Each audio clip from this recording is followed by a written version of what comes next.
Welcome to the Deal Champs podcast. We have an absolute killer on today. Mr. Aaron Gaunt, Aaron is what he told me his name is. That's right. Aaron. Aaron. It's going to be an amazing guest today. He's going to hopefully tell us all of his secrets of building up a wholesaling company to that size, which is awesome. Paying sales reps $300,000 a year, I think is what you're saying. You're paying your reps now, or their ability to earn, which is dope. We'll do some quick intros. Real quick, my name's Stratton Brown. I scaled 2 different companies to 7 figures. We have a 7-figure real estate portfolio, and we help coach students in the Deal Champs community to learn how to grow their real estate investing business. We have the Captain America, Dean Rogers. What's up, guys? The other co-host here, Dean Rogers. Excited for today's podcast. Really excited to get into the details with Aaron. But my story, guys, started my career in the NFL, transitioned to corporate, then into real estate. Been investing in real estate for a decade now in Central California. We've done a 750 plus deals, have an 8-figure rental portfolio, and Deal Champs community is where it's all at, guys. If you guys are looking to scale, grow your business, whether you're new or an experienced investor, check us out at dealchamps.com. And then Aaron, tell us a little bit about yourself. Yeah, well, I'm just honored to be in front of you guys, man. So again, a complete honor. I'm Aaron out here in Southern California, was in the Navy for 8 years, then in the fire department. And then I decided, hey, why not real estate? So that's what we're doing. We're doing a bunch of deals here in Southern California. Love that, dude. I've seen a lot of like military, police department, firefighters gravitate towards real estate. What was it for you? What took you to real estate? Man, it's a pretty deep why. Are we ready to get into it? Yep. All right. So this is what happened. I got out of the service, 8 years in the service, had a great time, came back. I got a job in San Antonio, Texas as a firefighter. I wanted to get back to San Diego, where I was first stationed. Beautiful, as you already know, La Jolla. I love San Diego. So I got a firefighter job gig after Texas in San Diego. And I was still pretty young, and so I was still kind of chasing tail at the time. Met a young lady, and unfortunately, very quickly, I got her knocked up. And Dang, so she did it. I did it. So rookie move, dude. It really was, right? We should really do what God plans, right? And that is marry your wife and then have a family. So unfortunately, I went the other way, and hey, it comes with some consequences. And so, in a good way, let's just put it that way. So she was going to have my daughter, and then immediately, unfortunately, this young lady who's now my daughter's mother, said that I wasn't going to be in her life. So unfortunately went down a bad path. She was going to try to give her for adoption. She fled the state in labor. She did. And the list goes on. And that's a story. It really is, right? And we could go down and it's all documented. We could go down that road. But here's the thing. I knew that I was going to be a dad. I was like, hey, I did it. I'm going to be a dad. So immediately I was like, no, I'm going to be in her life. And I told this young lady I'm going to be in her life. But in the fire department, even in San Diego, I was probably making $72,000, $75,000 a year before overtime. So obviously, you do some overtime, you could get up into the six figures. And I needed a way to make more money. And I remember back in the Navy, I read this book called Rich Dad Poor Dad. Yeah, we were on deployment. A thing we do back in the Navy is that, books get passed around. So, hey, I read this good book. You should check it out. And you're reading it, before bed or whatever. And that book stood out to me. I never took action on it. I didn't have a deep enough why. So I'm sure a lot of your students or people that go through, might not have a deep enough why to take massive action. I didn't. I mean, that book was super enlightening, and I just put it off to the side. And so when all this went down, and I was starting to think, okay, how to make more money, why? It's the how are we going to get things done? I picked up that book again. I read it again while I was at the fire department, while I was on work. Read it, inspired me. I said, okay, real estate. But hey, I don't have any money. Where do I start? Mm-hmm. And actually, and funny, there's a little story in there that talks about wholesaling. But anyways, I go on Google. I type in how to get in real estate with no money. What popped up? Real estate wholesaling. Back in the day, it was 2020. I think like end of 2019, beginning of 2020. Tom Kroll, Cody Hoffine, Wholesaling Inc. were big at that time. You know, they're at top of the game. I mean, they put out a podcast and they got like 100 leads per podcast. It was great. Anyways, I was one of those leads, right? So I at that time, I said I need to get in this wholesaling. It sounds a little quirky. Sounds a little. Is this real? So I do my research. I go down YouTube University. I needed to see if this is real. I found out it was real. I mean, I called Wholesale Inc. I talked to the sales guy. Guess what he tells me? He said it's going to be $5,000, $5,000. I don't got any money. I don't have any money. I already gave it to my attorney who's fighting with me for my daughter to be in her life. $5,000. So I need to be putting all my money toward my attorney. But I knew if I go down this route, I could go ahead and, you know, put money and send money to my attorney. So what did I do? I had a little credit card at the time. And I'm sure you guys just tell your students all the time to do this, right? Put it on a credit card. Well, I did. And nobody told me to do it, but that's the only way I could afford it. So I knew if I bet it on myself, I could, you know, I'll repay this. So anyways, I'm dating a new lady at this time who now is my wife. And I go to her job. So it was one of my days off. Like, we work 2 days, off 3 days or whatever. And so I had a lot of time off. And I go to my girlfriend's job at the time. We're in Temecula now. And I say, hey, I'm thinking about doing this. It's $5,000. And she, you know what she tells me? She goes, you should do it. I see the conviction. You should do it. And this woman is amazing. She pushes me. Like, I'm definitely the visionary, but she'll push me over the edge. And so I went over, I got the sales guy back on the phone. I gave him my credit card, and then I was in Wholesaling Inc. So then I started my course, you know, and at that time they did a little drip thing, and they're like, hey, here's a video, do this. And then you couldn't watch the next video until you took massive action on that first step. And then the next video came out the next day. So, I mean, it was super painful. So 2 months later, I get my first wholesale deal. And it was probably the hardest wholesale deal till this day. It was like through a real estate agent. It was on a car form. It was tons of open houses. I was still building my list. And the long story short, I got my first deal and it was $20,000 in my bank account. $20,000. And what do you think I did? I took 10 grand of that. I gave it to my attorney to keep fighting to help me fight for my daughter. And then I took another 10 and I put it back into marketing. Long story short, and we could go on and have some great conversations. To this day, I have full physical and legal custody of my daughter. I'm a full-time dad. She's with me full-time. And I couldn't be more happier. Wholesaling has changed my life. It's given my daughter, it's given my kids, given me 2 additional kids with my new wife, my wife. And it's been a beautiful journey. Let's go. Love to hear it. All I had to say is, what made you think about real estate? And boom, he was ready for that. That's a story, man. That is a story. I love a good story. I got a solid story too of how and why, and, you know, all those things. I mean, how much motivation did that put into you to say, I got to do something different? Because I think that's what how a lot of us get here is that big why, you know, that motivation that says, dude, I got to do something different. So, you know, what were you feeling during that time? Were you just like, you know, were you optimistic? Were you excited? Were you fearful? You know, what kind of emotions were you going through? Yeah, I was going through all that, all the above. Cody Hoffine at the time, he used to always say to new students, people who are trying to get their first deal, he said, do everything like somebody stole your kid. And it's funny because that's the actual story that I was in. Somebody's taking my kid, and I got to do anything that it takes to get my deal, to get this deal, and to get the next deal, and then to build a business and so forth. So yeah, that was it. That was my why. You got to dig deep into, and it doesn't have to be obviously taking your child or anything like that, but dig deep. Think about your deep why. I mean, you hear it all the time through your motivational reels and YouTube and your coaches.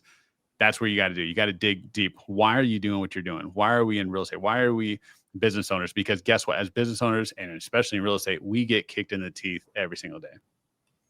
I feel like it sounds so basic, but it's the realest thing ever. Like to have clarity of what you want and why. And that will eliminate a lot of the bullshit because most people don't even know what they want, why they want it. And then they don't even like, they're like, well, why am I going to hop on these phones? And then they're okay with the way their life, the way their life is the way it is now. If you're Right. actively working towards something that you think is worthwhile, nothing's going to hold you back. Yep. 1000%. But Well, are dude, you Cody's most successful student? You have to be. No, I wish, but I'm not. No, I'm up there though. I can't think of anybody who's more successful than you, bro. I have to say, you got started during a wild time. Was it like officially you getting started in 2020? Is that when it happened? Yeah. Or was it So 2019? no, it was like end of 2019 when I was starting to think about it, YouTube University, and then 2020 is like, when I took the leap, and then I got my first deal in the beginning of 2020. Okay. Yeah. And then it was just all in. It was just, I have, just like I think you guys, a very obsession behavior. When you're in something, I'm freaking all in. So it was just, so that's something I grabbed onto, and I just went all in. So, dude, in a short period of time. So, first off, shout out to you for having the awareness of like, hey, I should probably go learn from somebody who's done this, that can, speed up my results, minimize my mistakes. That's what Strat and I preach, right? That's why we have Deal Champs community, because, we both had our journey, and at least for my journey, I got results on my own by just learning it my own, but I also made some really big mistakes that could have been easily avoided. So, so shout out for you for having that awareness. What did that journey look like for you? So if you just kind of like to go over the past 5 years and look at where we're at today now, you've had a heck of a journey to get to $7 million in revenue. That's no easy task, for any type of business. So how did you get to that point? What was the journey to get from my first deal of 20K to where we're at in 2025? Books. I read a lot of books at the time. One of the books that I really started reading in the beginning of all this was the book, The One Thing by Gary Keller. I think that's something I really preach a lot. A lot of us entrepreneurs get a lot of shiny object syndrome. I think I'm one of the special that just stuck to wholesaling. A lot of people like to use this. And I am so honored. I mean, the things that you guys have accomplished as well. I mean, I got so much to learn from you guys. I can't wait to ask you guys some questions. But again, for me, it was just a lot of people look at wholesaling as the jumping board to get to flipping, the holding, and stuff like that. For me, it was just stick to one thing, do it really well. Because as we know, wholesale real estate it's simple, not easy, and there's so much nuances. Like for example, today I'm every single quarter I try to update my processes, and so I use a platform called Trainial, and I'm over here making new videos, updating scripts, updating the way we do things. We have a new CRM that we jumped over to. It's actually, Stratton, shout out to you about, I think, throwing it out there. RAA Simply, great platform. Oh, yeah. Shanae better pay me for that one. And so, yeah, I mean, and so that's a whole thing. So they're always updating. And again, wholesale real estate, I mean, it's a business. It's a business. When I say that, I love that. And that if you look at it as business, you'll do fantastic. Yeah, no, that's huge about wholesaling. When it comes to flipping and buying rentals, I mean, yes, there's businesses there, but wholesaling is very to its core business, where you have to be very focused on the marketing. You have to be very focused on the sales process. You have to be very focused on the transaction side and converting it into money in the bank. And so there's clear business silos that function and operate like pretty much every business out there. Yeah. And you're go on. Go ahead. No, I was going to say your guys' wholesale operations. I know, Dean, you said you're down here in Southern California, and yours is in the mid-central California. Central California, yeah. Are you doing everything like what does your business look like? Yeah, so mine is completely virtual to me. And my Mm. team that I have is, for the most part, for the exception of two virtual assistants and one disposition specialist, they're all boots on the ground physically in my market. So Okay. to me, that was just kind of how I built it out of circumstances. Naturally, I'm inclined to want to be there, have my hands in it, touch and feel. But when I started this out of necessity, I had to do something different. I was working a corporate job up in the Bay Area. And so the Bay Area was big and scary to me. These big, scary, trashy looking houses that were selling for $3 million, teardowns practically. It just didn't make sense to me. So I went to what I knew, which is where I grew up in Central California. So that's my story on it. But how about you? Are you doing all of your stuff in Central California? If so, what parts? No, actually, it's Southern California. So we do our main markets right here in Temecula, right here in Riverside. So we're dominant. Really? We're dominated. You should be seeing our billboards here, hopefully shortly. I know you see Sellers Advantage, our guy Damon and Doug's, but we want to knock them off their thing. Obviously, we got a long ways to go. They're amazing individuals, so that's gonna be a hard task. But it's a goal that I do have. So Temecula, and then you said Riverside County. So does that include Riverside and some of the other little small towns in between here and there? Yeah. So Inland Empire, which is Riverside County, San Bernardino County, and LA County. Those are our three. I mean, gosh, those are markets in itself. That's a huge market, bro. LA County is enormous in and of itself. Is LA County like segmented down to like East LA, or is it all of LA? Like it could be like, downtown LA. I know most people aren't doing deals there, but you get my point. Like, is it all of LA County? Because LA County is big. Yeah, no, it really is, because you got to think about like so our main marketing channels right now are PPL, PPC, SEO, direct mail. Those are our main marketing channels technically right now. There's only a couple. There's only one out of those channels a direct. So for example, we send direct mail here in Riverside County, but everything else is you just kind of open up to the county. We want just a number amounts of leads. And the thing is, our ultimate goal is to open up a shop. We want to have HQ in Temecula. Then we want to have an office in like kind of northern LA, and then 2 up in the Bay Area. So when you said that all those houses, I mean, it's just a ginormous market. So that's the ultimate goal, is have about 4 shops going. We want to dominate the Bay Area after we figure out how to do it. Really? Yeah. How just because Doug that's your home, structured? Right? Yeah, that's my home. Yeah. What's that, Trent? How does Doug have his structured? Is his like that in Arizona and in like LA? Is that what his looks like? Is just 2 different shops? Yeah. So you got the Doug Hopkins buys houses. I don't know exactly, but it's Doug Hopkins. He's all in Arizona. Then you got Damon, who built Sellers Advantage. So he actually flew out here. Damon flew out here. I think it was in Irvine. Set up shop here. They wanted to create a brand because they didn't want to just build it off of Doug's. They basically said, can we build a company that we could sell? And so that's kind of the direction that they got like a board of advisors, and he went all in. So they came out here, I think like 2012, 13. And then he literally moved from Arizona out here to start the company. So he went all in. Split. So Doug and the other guy are not. They are partners, but the companies are split. So they're partners. They take from both, right? So everything goes to them. I think they're CEO, CO. So they're partners. He just runs that operation. Damon runs this, and then they kind of compete. And then obviously they take from both companies. Sounds like you're relatively familiar, or maybe even close to those guys. What's your relationship with them? You just know them. You guys meet. You get together. What's that look like? Some friendly competition? No, so I'm part of the Collective Genius Mastermind, fantastic mastermind. I am just a huge fan. Obviously, they built something great in the wholesale space, so I'm always looking for some top dog people.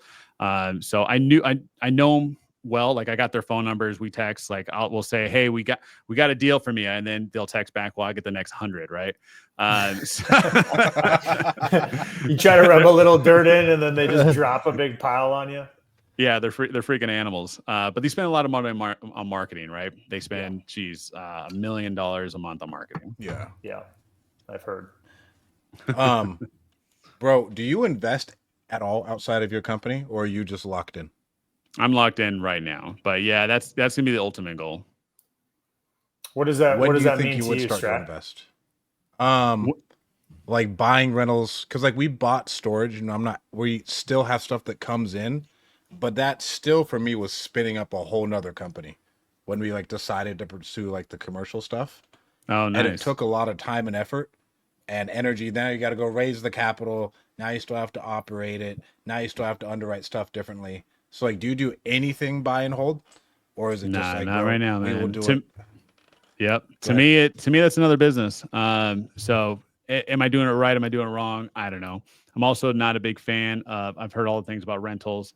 Um, I see it here. My ultimate goal is to probably buy a couple rentals here, maybe 10 rentals, and then just be done, and then park some money. But right now, that just hasn't been my thing. So No stocks either.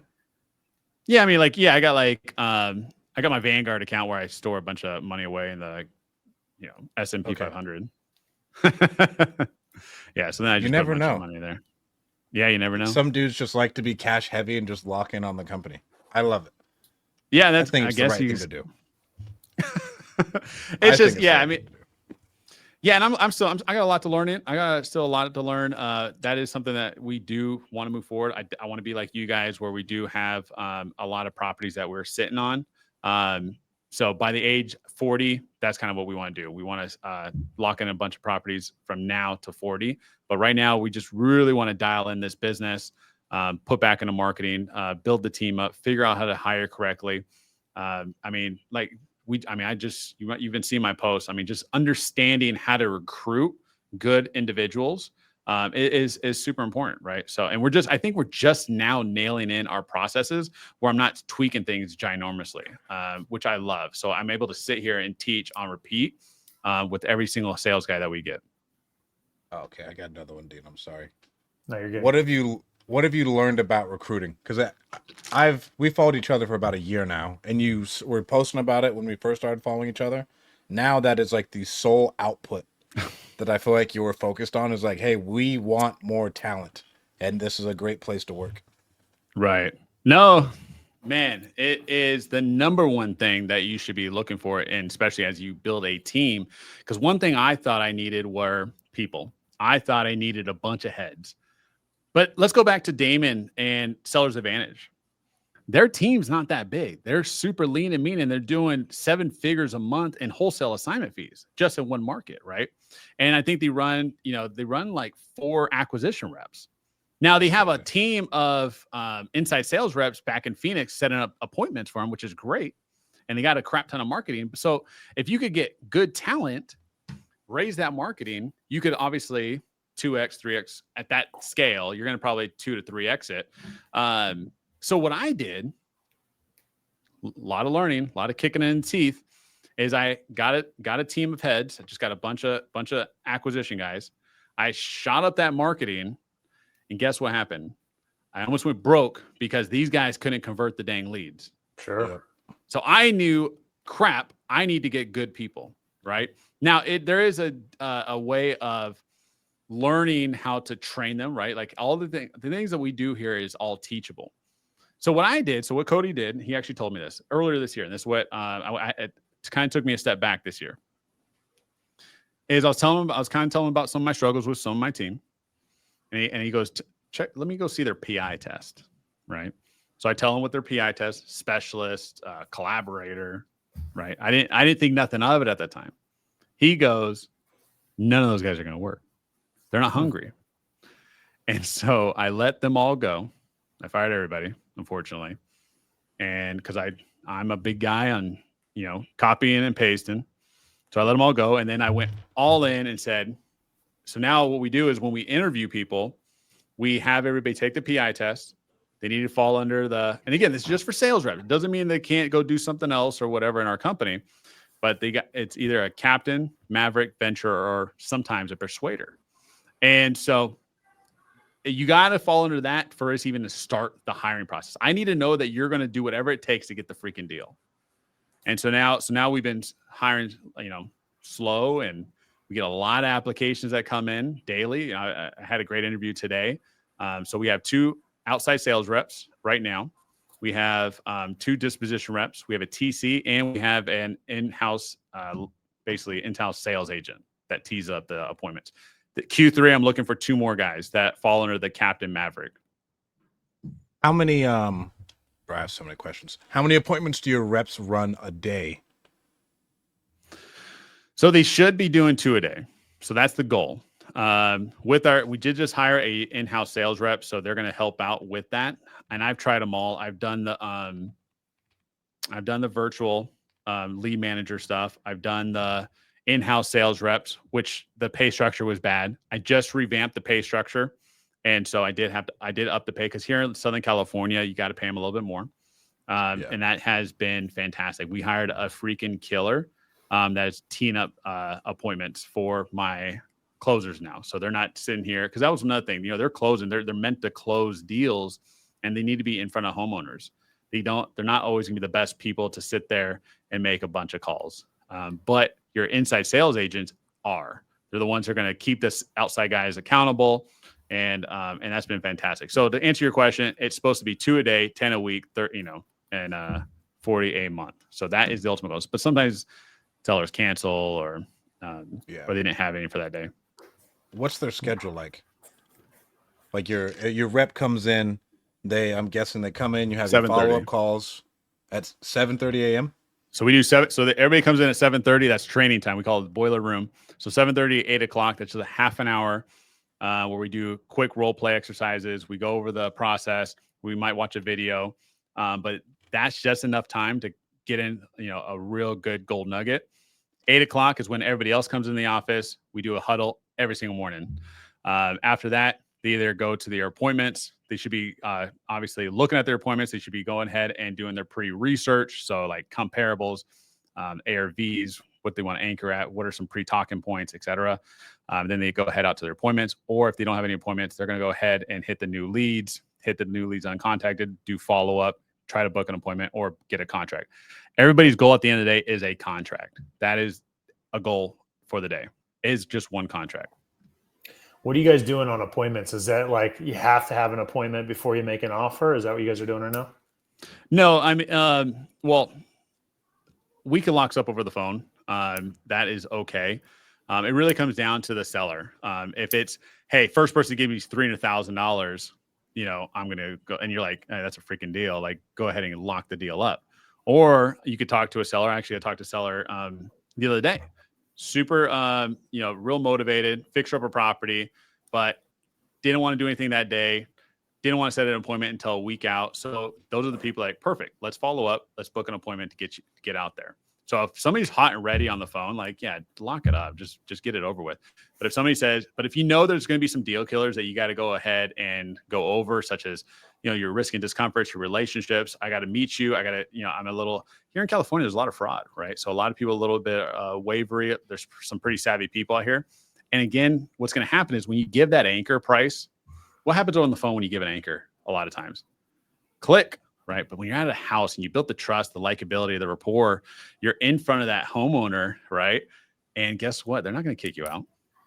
Most of the time. I mean, I did have a guy back last year who couldn't build the rapport, and he got kicked out of freaking houses all the time. We ran he was over the phone a lot. And then what happened is that we really went appointment heavy afterward. And so we put him, he was really good. He crushed it. Excuse me, I had a phone call coming. He crushed it in the year. He made like $200,000 himself in the first 6 months. He made me a crap ton of money, I think like 1.5. And this is all over the phone. And then when we were like, hey, we need to go appointment heavy, we put him in front of homeowners' houses, and he was just very stiff. And again, he didn't fall under the PI test that we talked about. He was very good at following a script process, but he couldn't go ahead and build this trust, this likability in front of the homeowners. He got kicked out all the time every time he gave an offer. And so we had to let him go, unfortunately. But great guy. What's your close rate that you're going for when you send these guys out on an appointment? Like, all right, your close rate needs to be X, and that's how we know you're performing. Yeah, one in every 5 appointments. So we want everybody to get 2 contracts a week, 8 contracts a month. Obviously, if you could do more, that's the goal. But we want sellable contracts, right? We get a lot of sellers. I mean, a lot of closers that obviously lock up stuff too high. We got title issues, et cetera. But But 1 in every 5 appointments is always going to be your goal. What's what's your the cost per size of lead? your team right now? Not too big right now. It is going to get bigger, but it's like I said, it's 2 acquisition reps right now. I got another guy coming in for an interview tomorrow. I think I'm going to hire him. He's pretty solid. But at 2 right now, so 2 acquisitions, 2 dispositions, 1 inside sales rep, and then a transaction coordinator, and she's a freaking phenomenal. You need if a good hire, you need a transaction coordinator. What is your cost per lead down there, and cost per contract? A lot.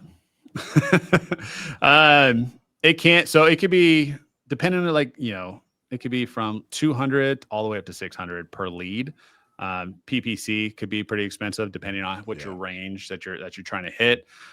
Per contract could be between $8,000, $6,000 to $8,000 per contract. But you'd make But- huge rips, bro. Like some of the stuff that I've seen, at least that you've posted, you make some rips on some stuff. Yeah, so our average, it unfortunately, I hate to say it, it has gone down, but our average was 42,000. So our average right now, I think, is like Strong. 37. Yeah, that's still super strong. Yeah, but just like any other wholesale business, you got your ups and down months, right? But Sure. we're trying to fix that. Again, it's really comes down to it's not a lead issue. It's a freaking conversion issue. So that's why when we go back to the beginning of our conversation, it all comes back to hiring good people, because I can get you the leads all day. Can you freaking convert? Exactly. What's so average is about 37 right now. What's the average deals per month? So give or take now. Yeah, this month, it should have been more. This month it was 7. We closed on 7 deals.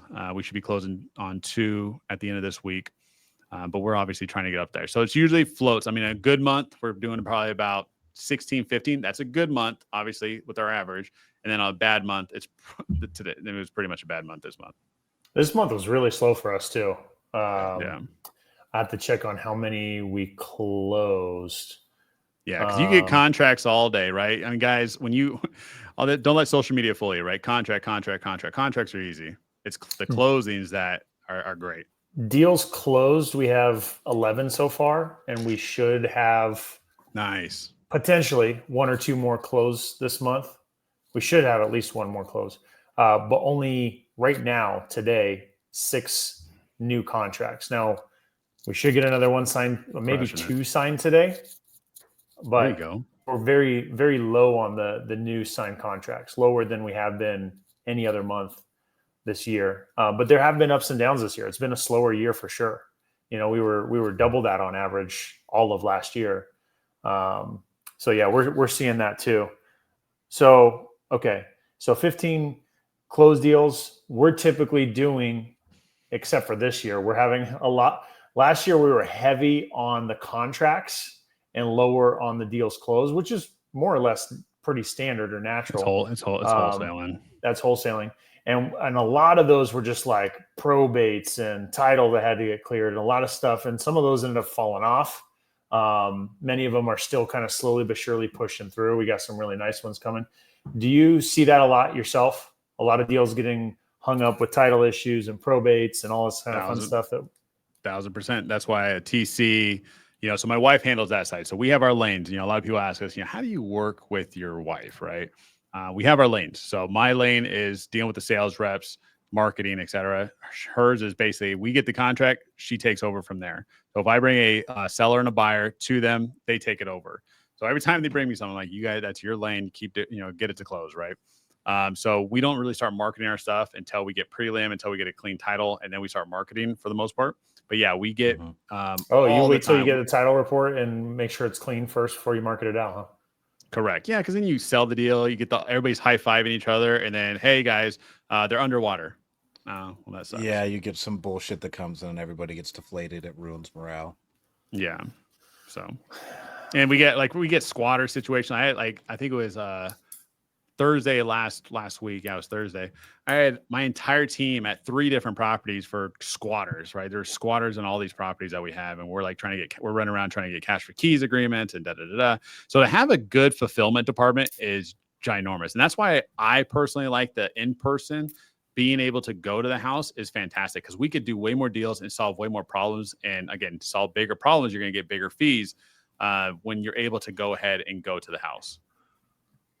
So you talked about the average. What are some of these big rips? So we just closed our biggest deal, which was $181,000. We closed it this month.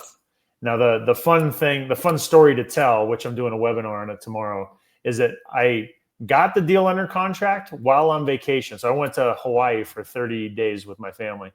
I saw that. While on awesome. vacation, and then we closed it literally the day that we flew back. It was supposed to close a week earlier, supposed to close quick, but there was some bumps in the road. Part of never the closed on time. Never closed on time. And but we just closed that. So what are some of your big rips? Because Strat got me super pumped up telling me about some of your big rips. I want to hear it from your mouth. Yeah, unfortunately, we haven't had too big of rips. I mean, a lot of it was last year. Like I said, this year has been all team, and I'm not even going to blame it on the market. It's been me restructuring my team of why the year hasn't been exactly how I want it to be. Last year was fantastic, but here's the funny thing: we did great on a mediocre team, and that's just kind of what I've been doing. I've been trying to build a just super high performing team.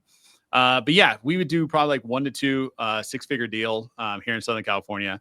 I mean, and I could just tell you just random numbers, like 130, 150, 175. We've done in February this year, we did a $250,000 deal. We had one in San Bernardino where we did $300,000 deal. So there are some big rips, but that's California, baby. If again, solve big problems, get big rips. And the bigger numbers just allows for it. If it's $800,000 ARV and you get it for 400 or for 300, because it's got a bunch of problems you got to solve. There's the potential for that bigger upside. So, well, and I have one of my story. We did an $800,000 deal, which was fantastic, but it had a lien on our property. We had another wholesaler that had a lien on the property. And it was about $300,000. So we paid him off. So we were able to take home $500,000 on that one. Wow. That was our biggest. That's crazy. Memorandum that is. What a fucking memorandum. Dude, what a lien to get paid out $300K, dude. Oh my gosh. Could you imagine? Yep. Oh my God. That's a wild one. Anthony runs a really, really good organization out of Orlando. Him and his brother Alex are crazy good wholesalers.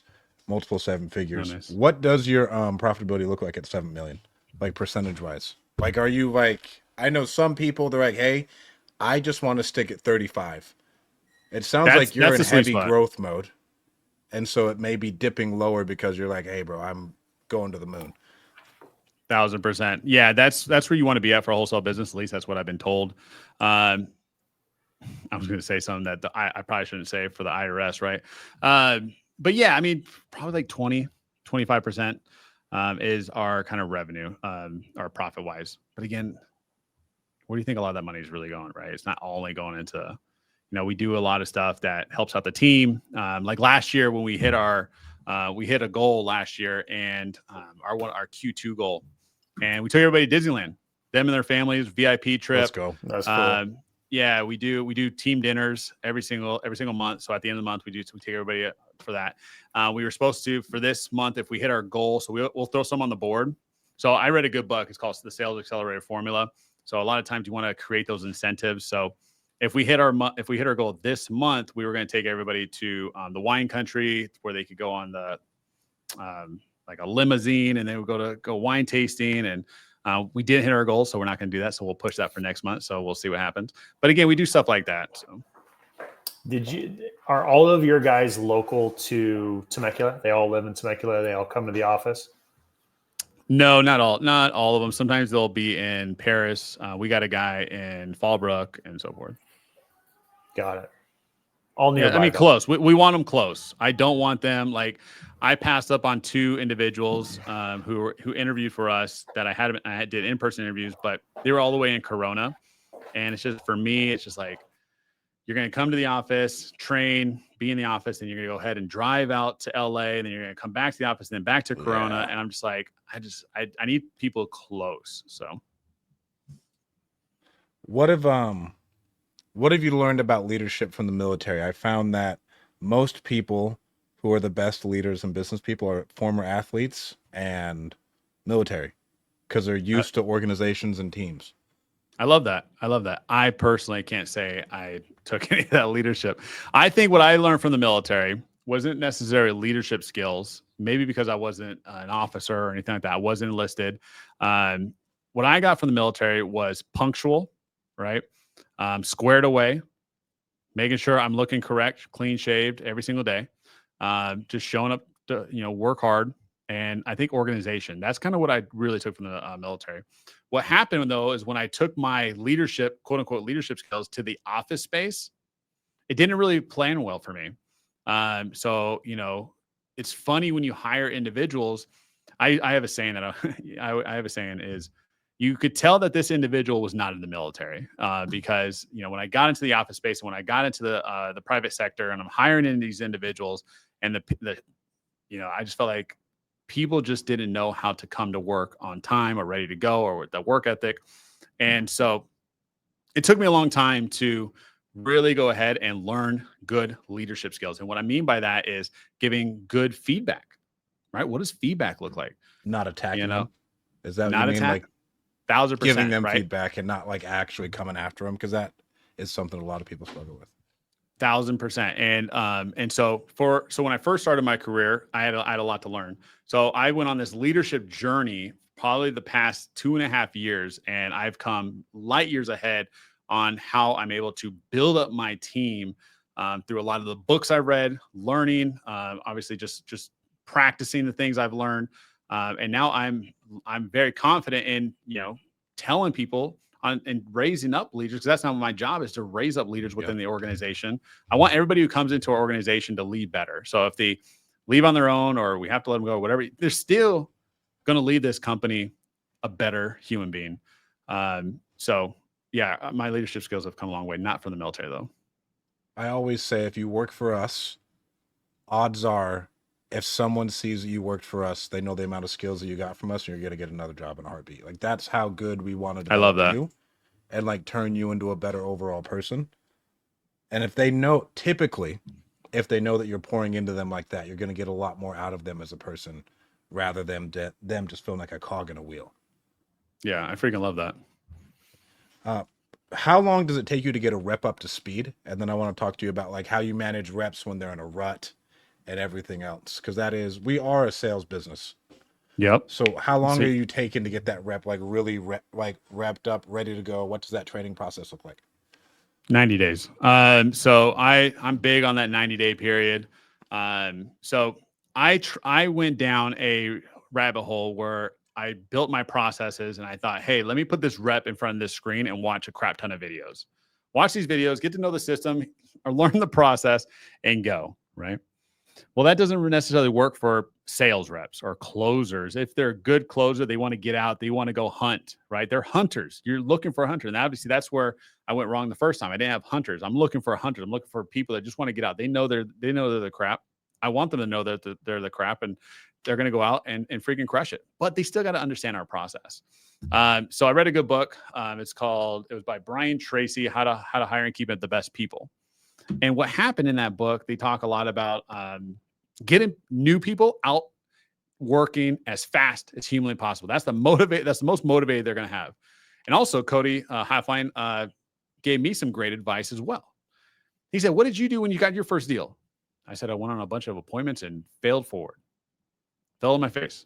He said, "What? That's what you need to do with your sales reps." So what we do is we have a training structure. So they do go through Trainial, where they have all, because they got to know the process. They got to know what we do, who our sellers are, right? And then they're going to they got to read 2 books in that 90-day period. They're going to go through REA Sales Academy. But that's pretty much it for the most part. Those are the most videos they're going to watch. But then I have, hey, by this week, I'm not going to baby you, but this week I need you to complete this. So you're going to do your thing. So day 1, I have them on the phones. How crazy is that? Well, my last hire, he got a contract on his first day, right? Because I'm hiring salespeople. I'm not hiring new people. My leads are too expensive for you to try out your sales skills on the first day. But we find that out on the interview day. I do skills tests and stuff like that. Like active listening skills, role play. What would your plan be for a successful day? Okay, here's a CRM. Dial these leads. See if you can create an opportunity. So we create like this whole skills opportunity. See how are they ready to just jump in. So anyway, so yeah, you got a contract day going. No, you keep going. Remember, I'm just telling Strat I got next. You keep going. Yeah, he's excited. Keep going, bro. You're on a roll. And but anyways, yeah. So long story short, I get them out there. I want them to fall on their face. I'm going to give them the grace they need to fall on their face as fast as humanly possible, but they better not do it again, right? Hey, I say, so they'll fall on their face. I'm saying, how was that? Tell me more about that. What would you do differently? I don't even say better. What would you do differently? What would you do to get that deal next time? Did we follow the process here? You remember in the sales process that we have here? Make sure you get that commitment next time. Did you check that? Oh, you got a deal killer. What was the deal killer on that? And I ask them questions so that they're thinking. You know, I always tell them too, stick to the process, right? You're going to have your own agenda. I mean, not your agenda. You're going to have your own flair to who you are. And you're just pushing it on and you're just molding yourself to that sales process, because I guarantee if you follow this ABCs, you will crush it. Master the basics. You will crush it. Everybody's going to have their own superpower. This is why I don't do ride-alongs, because guess what? If my new guy followed the old guy on a ride-along, what's going to happen? That older guy is going to do his own thing. The new guy's going to be like, oh, well, do I need to do that? No, that's just a superpower. And we're going to talk. And I was like, you got to figure out your superpower. So you just throw that dude out to an appointment? Yeah, when he's ready. Yeah. Nope. I mean, like, yes, I'll get him on after he's taking seller calls, though. And then you're like, yeah. All right, so day one, to an appointment. There's a pipeline, right? So everybody's pipe, they're going to have a number of leads, and they're not going to. We don't just give them leads. They got to go ahead and they got to go through the new leads. They got to go through the old leads, et cetera. And then they start building their pipe. Or when a new lead comes in, boom, right? And we're training them we're constantly pouring into them through every day. We're doing training. We're constantly giving feedback, right? I don't say criticism. We're constantly giving feedback so that they could get better as they go. Yes. Are we going to lose opportunities? 1,000%. But guess what? The moment he gets up, moment he learns as fast as possible, or the moment he fails as fast as possible, I want him to fail, just like we do, right? Just like we do as entrepreneurs. That's how we get to be successful sooner. Dino, sorry. Yeah, no, you're fine. I was going to ask where you're finding your talent. So you got a handful of people on your team. You're lean to mean. Sounds like you're talking to people somewhat regularly, though, and seeing how to grow the team or improve the team. Where are you finding people? What are they typically like? What's their backgrounds typically? I know it depends on the role, but walk us through that. Yeah. So job platforms. Unfortunately, I wish I had more of the time to recruit, but here's the thing. So we use Indeed and LinkedIn. LinkedIn is fantastic. So what we do is we reach out to a lot of people through LinkedIn, but something that Indeed has done recently to their channel, and it's been fantastic. So if you go to Premium, so you'll put a job post out there. You put it as premium. So you're spending like $76 a day to get applications. You're running your ads. Hey, I'm hiring. Right. They give you 30 invites a day. So I have my VA, my admin. Well, I got 2 VAs that are doing the recruiting for me. They'll send out these 30 invites, and I'll have 2 ads running. So technically, they're sending out 60 invites. So all the people that we have hired have came out from those invites. So we're reaching out to them to ask to be a part of our team. And obviously, those are going to be your best, because if somebody's targeting 60 invites a day, not everybody. They're just to be honest. Are you sifting it by like a sales background, like an industry or anything like that? Not right now, just because they're sending out so many dang invites a day. It's kind of, we're blanketing the invites. So we want to get it. It's like just like marketing. We're trying to get it in front of our job post, in front of many eyes as possible. Because that's what happened. My VA goes and says, hey, I ran out of X amount of people that have a sales background. What do I do next? I'm just keep sending them to everybody. So, I mean, you're sending 60 invites. I mean, there's only so many people out there that are on Indeed. And so what happens is we're trying to find the person that lines up, that they would like to work for us. They like the job post. And then 2, they got to fall under that PI test. So it's like, because we'll get a crap ton of applicants, but then it's real narrow. 1, for them to even fill out the PI test, and then 2, for them to follow under that category. So again, I don't even start the process unless they fall under that. And then they do a pre-screen That pre-screen, my VA will ask them 3 questions, Zoom link, and then at the end of the day, I get to go ahead and look on a what is it called, spreadsheet, and I'll have like the Zoom link there, and I'll see, and I get to look. Hey, who interviewed today, and what am I looking for? I'm looking for punctuality. Did they show up on time? I'm looking for squared away. Did they show up, properly dressed? Or did they look like a bag of ass and, everything's just all over the place? Because you'll be surprised of all the people who interviews. Are they articulate? Can they actually answer the question? How did they answer the question? Were they polite to my VA, right? So there's a lot of things. And then once I say, this seems like a squared away individual, I'll go ahead and interview myself. And then we do a second interview. I just do some more qualifying. We do an in-person. Go on, brother. I was just going to ask you to go very granular and tell me about your interview process. Tell me everything. Yeah. So so again, pre-screen, second interview, which my VA will book it all. She'll reach out to the candidate. We do a second interview. I ask them some like hunger questions, like my hunger question, like how much you want to make, right? I want them to say, the moon is the limit, right? I want $250,000. And then I'll ask them, have you ever made $250,000, right? So then we'll kind of qualify that, and I'll tell them a little about the job, who we are, what we do, and then we'll go ahead, and if I like them, and a lot of times they don't pass that, but if I like them, we'll go ahead and do an in-person interview, and that's where we do our skills test. So they'll come in, they'll watch the morning huddle, and then we do about 5 to 8 skills tests, and it's just fun stuff, kind of like what I spoke about earlier: active listening, role play, hit them up. They'll actually start calling some old leads, see if they're not afraid to triple dial. Right? I don't know how many times I've hired somebody and they came into my office and I hired them already and they did not want to triple dial somebody. And I was like, you got to be kidding, get in my office, right? But I couldn't do that at the time, so obviously I had to work with them. But what I did is, because what's the biggest thing when it comes to leads? You do everything possible to get that individual on the phone. I need somebody who's hungry. Because again, 3 times, right? First time, what happens? They don't know you. Second time, who is this? Third time, okay, damn, it's an emergency, and they answer. But yeah, so I want to make sure I get all that crap out of the way in the interview. After that, we do a background check. I want to make sure that there's no things in the background that, because we're looking for character. It goes character and then skills, right? And then after that, once we pass the background check, I don't really think we do much else. I think we pretty much hit it. We might call a reference or 2, but that's about it. Those skills tests, out of 8, are you like looking at it like, okay, this person passed 5 of them? I feel like they'd have to pass all of them. Right. I just want to see if they're willing to do it, to be honest. Like at first when I created it, it was, you need to be like the best of the best, right? To be honest, what I found out is, again, our job is learnable. Again, I'm looking for somebody who's smart, coachable, and hungry. Those are the 3 things. So can you hold a conversation? When we do role play, do you just shut down? Or can you actually sit there and actually have a full conversation? Does it really matter? Because when in a role play exercise, and we do 3 things in the role play. We'll do a quick role play exercise. I just want you to do discovery. Don't talk numbers. 5 minutes. I put a little clock. I put a timer on 5 minutes.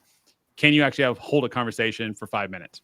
After that, I am going to do a second. I'm going to run it again because I'll get feedback. I want to see if they're going to take that feedback and use it in their second role play. So we'll run it again. That shows me, are you coachable? After that, then I want to see how you negotiate. What's your negotiation skills? So then I say, all right, we'll cut it. Let's go to the price. You need to get them at this price. I want to see how are they able to handle objections? Smart. How good are you on your feet? I love that. What's your best interview questions to ask? My favorite, like I said, one of them I said earlier was the money question. How much do you want to make? That shows me your hunger. I like the character question. Cody actually showed me this one. I thought was pretty good. Is, who are the 3 people that you look up to and why? So that's going to show me who do they want to become, or like what kind of traits do they have or want to have. 2 or 3. I like that one. I heard that one from Tiff and Josh. I think it's really good. Nice. Luke says, do you give a salary for the first 90 days? All right. So what we do, when I tell you how much we pay them, you're probably going to be like, that's a little too much for me. But I didn't pay them this much at first. But what we do is we pay a $6,000 base, and then we do a commission. So the base is a draw. in that draw. So they're always going to get $6,000, and it's not the 90 days; it's forever. They're always going to get $6,000, but they shouldn't be hitting $6,000. They should always be making more than $6,000. That $6,000 is just for them to feel comfortable in that first 90 days. I call that the training pay. But if you have a bad month, don't sweat it, because every sales rep has bad months. They have good months, but at least they need to be averaging above that at all times. If someone has 2 no draws, they're fired, right? Like someone doesn't get out of their draw Pretty twice. much. Yeah. Pretty much, man. There's definitely going to be a lot of conversations, yes. Because I feel like you have the best draw in the industry, bro. That's a hefty draw, like it's a 60K really strong base. I feel like, do you feel like they're still hungry? Yeah. 60K base. I'm just like, man, that's a lot of base to give someone like 60 grand minimum. Well, that's 70. Upside is 350. Yeah, so that's $72,000 a year. They should be wanting to make way more than that. If they're not, because here's the thing. Here's another thing I read from a book. Why I asked how much do you want to make? That shows me where your thermostat is. My follow-up question is, have you ever made that? And so a great book you guys got to check out. It's called Psychology of Selling. Great freaking book. And in that book, it talks about the sales rep who went to a company and they made $150,000 for the year. What's going to happen? Let's say that company goes under. That sales rep has to go get another job. Do you think when they get to that other job, how much do you think they're only going to make 90 grand? No, they're going to make 150.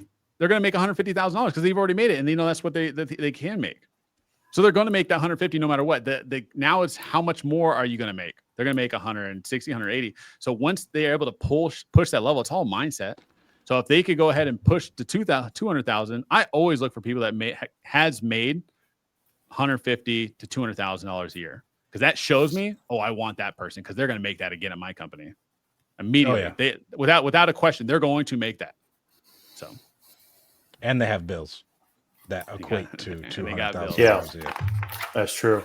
What are the commission structure? What's the percentage on that? Yeah, great question. So we actually just changed it because we want to focus on deal spread, and kind of like we talked about, the reason we saw our average go down. And so we wanted to kind of fix that. We were hoping that this would help, and it's only been about a month. So, because we want at HBS, as we call it, home buyer specialists, to go as low as possible, and our dispositions to sell as high as possible. So from 0 to 10, it's 7%. From 10 to 20, I believe it's 8%. From 30 to 40, sorry, I probably went up. But anyways, it goes 7, 8, 8.5, all the way up to 40. So you get anything above 40,000 an assignment fee, it's 10% on. So if you get 60, 70, 100 grand, it's just 10%.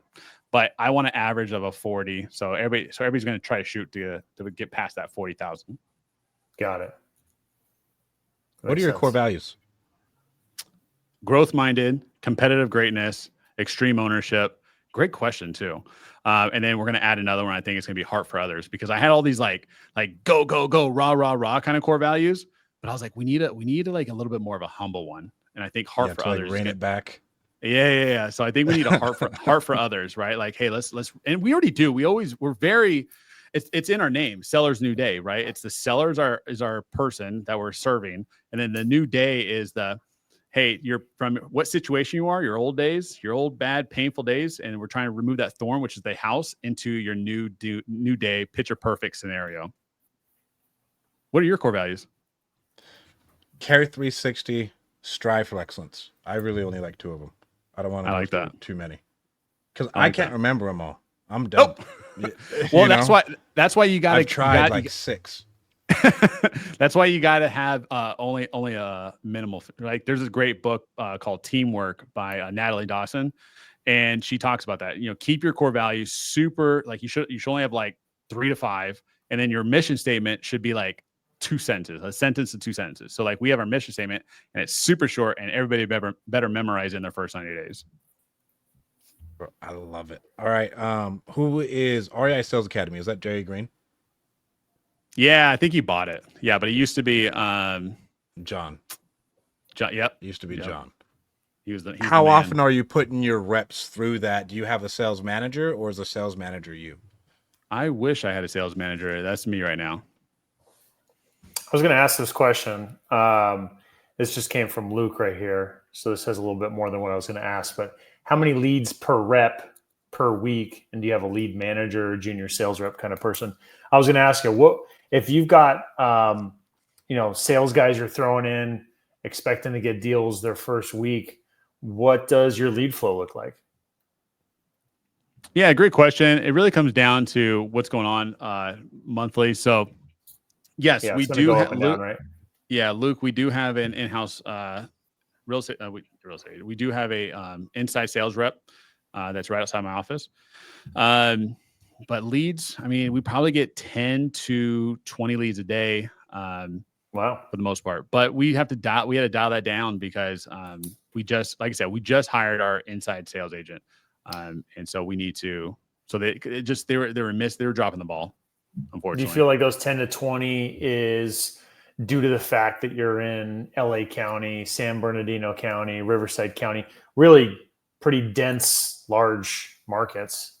1,000%. Is what allows. Okay. Yeah. And then, I think about that for myself sometimes, because geographically, Central California, where I do my business, geographically, it's very large, but like population sizes of all of those cities is generally pretty low. So right. I'm doing marketing in a large geographic area, but the lead flow, I would like it to be greater, right? So do I need to actually go out of the market? Do I need to add in other lead channels that are lower quality, but we just got to work them a little harder? It's kind of hard to know sometimes. Yeah, those are gross leads too, right? Those we get a lot of leads. I'm not selling spam, Course, right? So think about it like that, and that's probably half. So think about it like that for sure. Yeah. So your reps will work essentially 10 each a day at max? No, Like, that's not a day. Not a day. Like I said, and also the way we do our lead flow is it goes into a bucket. So when a new lead comes in, it goes to everybody. So it goes to our closers first. So they have to. I want them to call in 60 seconds. It doesn't happen, not all the time, especially if they're on an appointment, on the road, whatever. But it should go to our closers first, and then once they've made contact, they'll go ahead into another bucket where the closers can still call. But then our in-house sales agent will start calling those leads to get them on the phone, to qualify them, to make them net leads. With let's say it's Saturday afternoon, who takes those leads? Is it your reps? Great question. Yeah, it's up to them if they want to get them on the phone. I actually try to turn that shit down during those times. But perfect world, the closers are going to be so hungry to. I've been at a time where we had closers that come on the weekend, and I always actually have to tell them, you can take the weekend to rest. I love when I see them on the weekend and they want to come into the office. I don't want to stop them, but guys, when I think about this like a business, guess what else you got to think about? HR. Nobody talks about that, but HR is huge. Okay, guys. Did someone did you get dinged or anything with someone coming in on Saturdays? No, not specifically that, but I'm just saying, comments will be made. I've been working so hard. I came in on Saturday, da da da da. And you're like, I didn't tell you to come in on Saturday. Yeah. I want you to focus Monday through Friday, get a bunch of contracts, hit your goals, so you don't have to come in on Saturday. So, do you give them benefits? Unfortunately, not right. Not right now. We are looking at. We have it on standby. We're going to be giving medical and dental here probably by end of year. So you don't want them to work. I feel like that's the hardest part, because I feel like someone has to take those leads on Saturdays, and then you'll get a cheaper CPL statistically on the weekends too. Just on those 2 days, like we get tons of leads on Sundays. Oh yeah, to where we get excess from a bunch of PPL companies, bro, and our phones just nice on Sundays. I love that.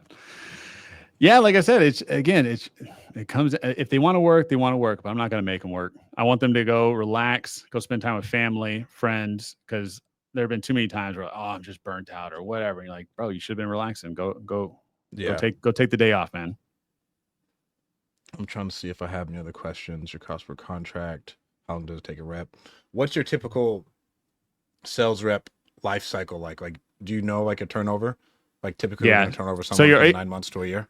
Yeah, so your HBSs are the turnover. My dispositions, I got 2 disposition reps who've both been over here over 2 years. My transaction coordinator, 2 years.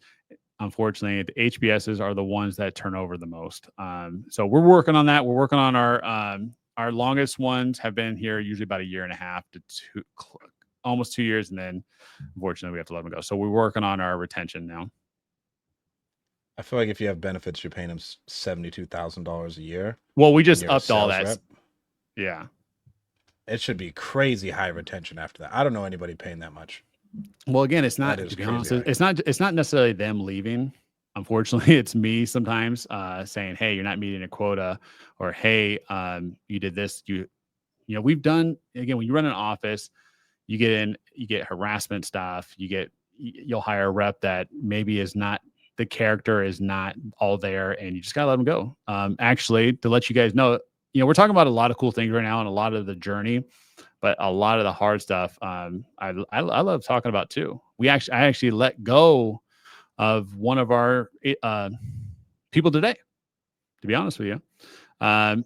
We found out some stuff that he shouldn't be doing, and he didn't last. If they can last that first 90 days, they're going to be here for a good long time.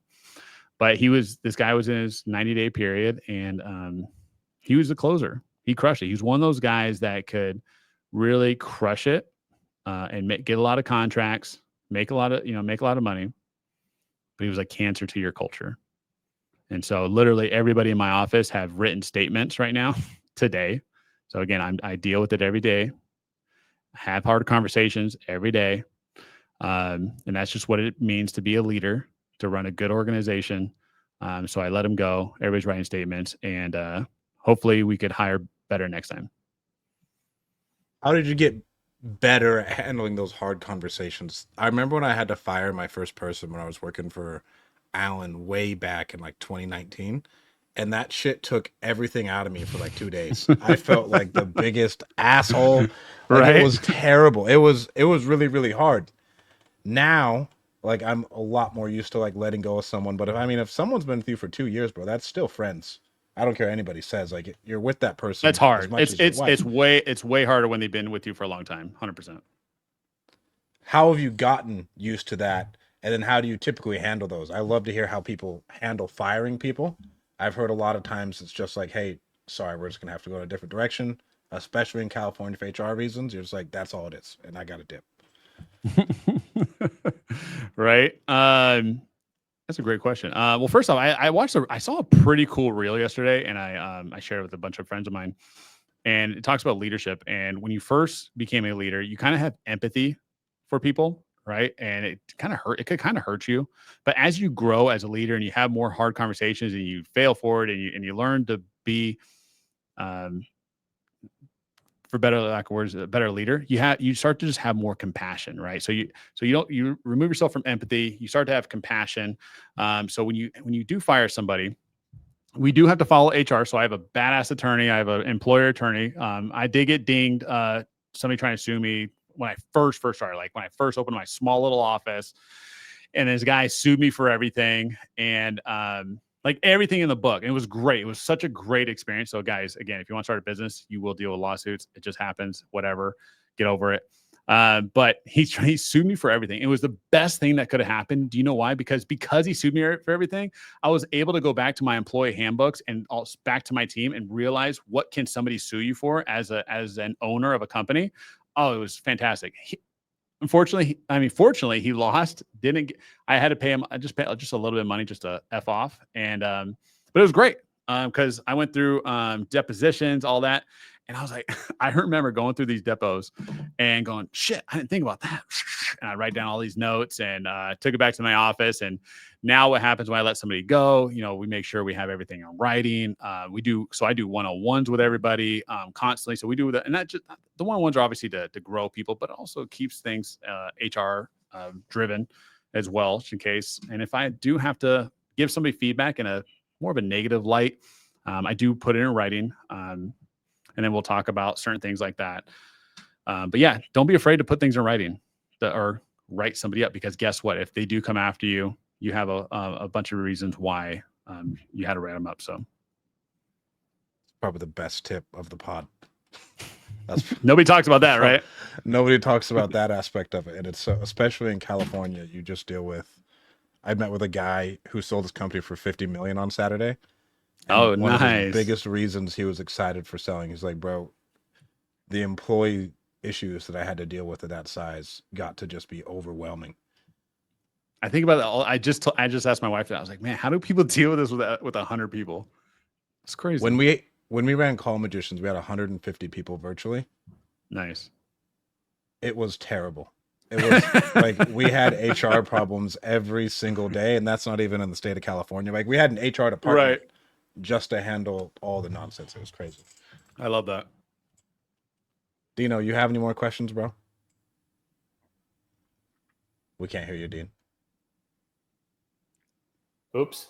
I was going to say, honestly, I could talk to Aaron all day. I've got a lot more questions, but for the sake of the pod and timing, we probably got to let him go. But yeah, no, I look forward to continue talking to you. I'm a Collective Genius. We joined this year as well, so nice. I'll see you there. We're in the same town, so I definitely want to get together with you and talk shop, dude. Yeah, that'd be awesome, man. I can't wait. Bro, thank you so much for coming on. What are your final words for the people? Yeah, your first deal is right around the corner. Your first a deal can change your life. I tell it to my guys all the time. We talked about earlier about large deals. There's a large deal right around the corner for you. Keep going, keep pushing. I love it. Guys, thank you so much for tuning in. We got a webinar with Dean, how he made $181,000 or $82,000 81, yeah. tomorrow at noon. If you want that, send me and Dino a DM. We got you. Guys, thank you so much for tuning in. Don't forget to like and subscribe, and we'll talk to you soon. Peace.